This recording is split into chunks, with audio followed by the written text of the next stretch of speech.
ನಮಸ್ಕಾರ ಸ್ನೇಹಿತರೆ, ಇವತ್ತು ನಾವು ಸೀಮೆಕೆರೆ ಕ್ರಾಸ್ನಲ್ಲಿರುವಂತಹ ಕುಂಬಾರ್ ಅವರ ಒಂದು ತೋಟಕ್ಕೆ ಬಂದಿದ್ದೀವಿ. ಅವರದ್ದು ಸಮಸ್ಯೆ ಏನು ಅಂತ ಹೇಳಿದ್ರೆ, ಹೆಚ್ಚಾಗಿ ಹೂಗಳು ಬಿಡ್ತಾ ಇದ್ರು ಕೂಡ ನಮಗೆ ಇಳುವರಿ ಬರ್ತಾ ಇಲ್ಲ, ಕಾಯಿ ಕಚ್ತಾ ಇಲ್ಲ, ಕಾಯಿಗಳೆಲ್ಲ ಒಣಗೋಗ್ತಾ ಇದೆ ಅನ್ನೋದು ಒಂದು ಅವರ ಸಮಸ್ಯೆಯನ್ನು ತಗೊಂಡು ಬಂದಿದ್ರು. ಹಾಗಾಗಿ ಇವತ್ತು ನಾವು ಅವ್ರ ಪ್ಲಾಟಲ್ಲಿ ಇದ್ದೀವಿ.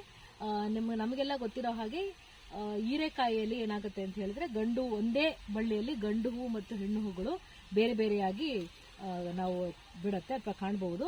ಇಲ್ಲಿ ನೋಡಿ, ಇದೆಲ್ಲ ಹೆಣ್ಣು ಹೂವು. ಇಲ್ಲಿ ನೋಡಿ, ಇದು ಹೆಣ್ಣು ಹೂವು ನೋಡಿ. ಹೆಣ್ಣು ಹೂವು ಅಂದ್ರೆ ದಳಗಳ ಕೆಳಗಡೆ ನಮಗೆ ಒಂದು ಸಣ್ಣ ಹೀರೆಕಾಯಿಯನ್ನು ನಾವು ಕಾಣಬಹುದು ನೋಡಿ. ಇದು ಕೂಡ ಹೆಣ್ಣು ಹೂವು ನೋಡಿ, ಇದು ಕೂಡ ಹೆಣ್ಣು ಹೂವು. ಉಳಿದಂತೆ ಗಂಡು ಹೂವು ಅಂತ ಹೇಳಿದ್ರೆ ಈ ತರ ಗುಂಪಾಗಿ ಹೂಗಳನ್ನ ಬಿಡುತ್ತೆ. ಅದು ಸಾಮಾನ್ಯವಾಗಿ ಗಂಡು ಹೂ ಆಗಿರುತ್ತೆ. ಇಲ್ಲಿ ನೋಡಿ, ಇದು ಗಂಡು ಹೂವು ಅಂದ್ರೆ ತೊಟ್ಟಿನ ಕೆಳಗಡೆ ಭಾಗ ಏನಿರುತ್ತೆ ಅದರಲ್ಲಿ ಸಪೂರ್ವಾಗಿರುತ್ತೆ, ತೆಳುವಾದ ಒಂದು ಕಡ್ಡಿಯನ್ನು ನೋಡ್ತೀವಿ ಹೊರತು ಯಾವುದೇ ರೀತಿಯಾದಂತಹ ಒಂದು ಹೀರೆಕಾಯಿ ಕಾಣಿಸೋದಿಲ್ಲ. ಇದು ಗಂಡು ಹೂವು. ಗಂಡು ಹೂವು ಸಾಮಾನ್ಯವಾಗಿ ಸಂಜೆ 7 ಗಂಟೆಯಿಂದ ಬೆಳಗ್ಗೆ 8 ಗಂಟೆ ಒಳಗೆ ಹರಳಿರುತ್ತೆ. 8 ಗಂಟೆ ನಂತರ ಬಿಸಿಲು ಹೆಚ್ಚಾದಂಗೆಲ್ಲ ಏನಾಗುತ್ತೆ, ಗಂಡು ಹೂಗಳು ಉದುರೋಗುತ್ತೆ. ಅದಕ್ಕೆ ಉದುರೋಗೋಕ್ಕಿಂತ ಮೊದಲೇ ಪರಾಗಸ್ಪರ್ಶ ಆದ್ರೆ ಮಾತ್ರ ಈ ರೀತಿಯಾದಂತಹ ಹೆಣ್ಣು ಹೂಗಳು ಕಾಯಿಯನ್ನ ಕಚ್ಚಿ ನಮಗೆ ಕಾಯಿ ಇಳುವರಿಯನ್ನ ಕೊಡ್ತವೆ. ಪರಾಗಸ್ಪರ್ಶ ಆಗಿಲ್ಲ ಅಂತ ಹೇಳಿದ್ರೆ ಏನಾಗುತ್ತೆ ಅಂದ್ರೆ ಅದು ಉದುರೋಗ್ಬಿಡುತ್ತೆ ನೋಡಿ. ಈಗಾಗಲೇ ಉದುರೋಗುತ್ತೆ.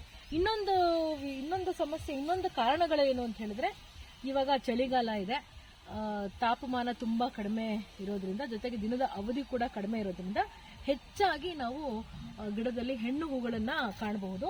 ಇಲ್ಲಿ ನೋಡಿ, ನೀವು ಉದಾಹರಣೆಗೆ ಹೇಳೋದಾದ್ರೆ ನೋಡಿ, ಈ ಬಳ್ಳಿಯಲ್ಲಿ ಬರೀ ಹೆಣ್ಣು ಹೂನೇ ಬಿಟ್ಟಿದೆ ನೋಡಿ. ಇಲ್ಲಿಂದ ಇಲ್ಲಿವರೆಗೆ ಕಂಟಿನ್ಯೂಸ್ ಆಗಿ ಬರೀ ಹೆಣ್ಣು ಹೂ ಬಿಡ್ತಾ ಇದೆ. ಗಂಡು ಹೂಗಳ ಸಂಖ್ಯೆ ಬಹಳ ಕಡಿಮೆ ಇದೆ. ಸೊ ಗಂಡು ಹೂಗಳ ಸಂಖ್ಯೆ ಕಡಿಮೆ ಇದ್ದಾಗ ಏನಾಗುತ್ತೆ, ಸರಿಯಾಗಿ ಪರಾಗಸ್ಪರ್ಶ ಆಗದೆ ಇರೋದ್ರಿಂದ ಕೂಡ ಕಾಯಿ ಉದುರೋದು ಹೆಚ್ಚಾಗುತ್ತೆ.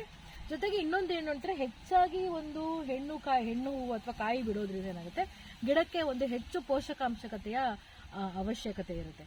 ಯಾವಾಗ ಗಿಡಕ್ಕೆ ಪೋಷಕಾಂಶ ಕೊರತೆ ಕಡಿಮೆ ಇದೆ ಅಂತ ಅನ್ಸುತ್ತೋ, ತಂತಾನೆ ಎಷ್ಟೋ ಸಾರಿ ಏನ್ ಮಾಡುತ್ತೆ, ಹೆಣ್ಣು ಹೂಗಳನ್ನ ಗಿಡನೇ ಒಣಗಿಸ್ಬಿಡುತ್ತೆ. ಅಂದ್ರೆ ನಾವು ಪೋಷಣೆ ಮಾಡೋಕ್ ಆಗೋದಿಲ್ಲ ಅಂತ ಗಿಡಕ್ಕೆ ಗೊತ್ತಾದ್ರೆ, ಹೆಚ್ಚು ಪೋಷಕಾಂಶ ಸಿಗೋದಿಲ್ಲ, ನಾನು ಇಷ್ಟೆಲ್ಲ ನನ್ನ ಪೋಷಕಾಂಶಗಳನ್ನ ನಾನು ಪೋಷಣೆ ಮಾಡೋಕ್ ಆಗೋದಿಲ್ಲ ಅಂತ ಗಿಡಕ್ಕೆ ಗೊತ್ತಾದ್ರೆ, ಅಂದ್ರೆ ಕಡಿಮೆ ಪೋಷಕಾಂಶಗಳಿದ್ದಾಗ ಕೂಡ ಗಿಡ ತಂತಾನೆ ಕೆಲವೊಂದು ಹೆಣ್ಣು ಹೂಗಳನ್ನ ಒಣಗಿಸೋ ಕೂಡ ಸಾಧ್ಯತೆ ಕೂಡ ಹೆಚ್ಚಾಗಿರುತ್ತೆ. ಸೊ ಹಾಗಾಗಿ ಈ ಹಂತದಲ್ಲಿ ಏನಾಗುತ್ತೆ ಅಂದ್ರೆ, ಅದ್ರಲ್ಲಿ ನೀವೇನಾದ್ರೂ ಹೈಬ್ರಿಡ್ ಅನ್ನ ಬಳಸ್ತಾ ಇದ್ರೆ, ಹೈಬ್ರಿಡ್ ತಳಿನ ನೀವು ಬೆಳೀತಾ ಇದ್ರೆ, ಪೋಷಕಾಂಶಗಳ ಕಡೆ ನಿರ್ವಹಣೆ ಮಾಡೋದು ಬಹಳ ಮುಖ್ಯ ಆಗುತ್ತೆ. ಗಿಡಕ್ಕೆ ಬೇಕಾಗಿರುವಂತಹ ಎಲ್ಲ ಪೋಷಕಾಂಶಗಳನ್ನ ನಾವು ಕೊಡಬೇಕಾಗುತ್ತೆ. ಅದರಲ್ಲೂ ಸಾರಜನಕ ಮತ್ತೆ ಪೊಟ್ಯಾಶ್ ಅಂಶವನ್ನ ನಾವು ಒದಗಿಸಬೇಕಾಗುತ್ತೆ. ಅದನ್ನ ಆ ಕಡೆ ಗಮನ ಕೊಡಬೇಕು. ಜೊತೆಗೆ ಇನ್ನೂ ನಾವು ಒಂದು ಹೆಚ್ಚಿನ ಇಳುವರಿ ಪಡಿಬೇಕು ಅಂತ ಹೇಳಿದ್ರೆ, ಬೋರಾನ್ ಸ್ಪ್ರೇ ಅಂದ್ರೆ 1 ಲೀಟರ್ಗೆ 2 ಗ್ರಾಮ್ನಂತೆ ಒಂದು ಬೋರಾಕ್ಸ್ ಅಂತ ಸಿಗುತ್ತಲ್ಲ, ಅದನ್ನು ಕೂಡ ನಾವು ಸಿಂಪಡಣೆಯನ್ನು ಮಾಡೋದ್ರಿಂದ ಹೆಚ್ಚು ಇಳುವರಿಯನ್ನ ಪಡಿಬಹುದು. ಈಗ ಚಳಿಗಾಲ ಆಗಿರೋದ್ರಿಂದ ಬೆಳಗ್ಗೆ 8 ಗಂಟೆ ಒಳಗಡೆ ಗಂಡು ಹೂಗಳು ಬಾಡೋಗುತ್ತೆ, ಅಂದ್ರೆ ಉದುರೋಗ್ಬಿಡುತ್ತೆ.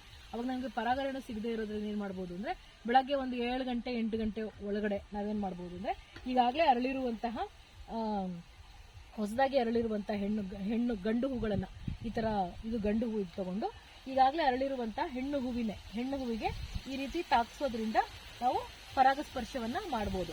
ಸೊ ಈ ರೀತಿ ಮಾಡೋದ್ರಿಂದ ಏನಾಗುತ್ತೆ ಅಂದ್ರೆ, ಈ ಕಾಯಿ ಏನು ಹರಳಿದೆ, ಈ ಹೂವು ಹರಳಿದೆ, ಇದು ಕಾಯಾಗಿ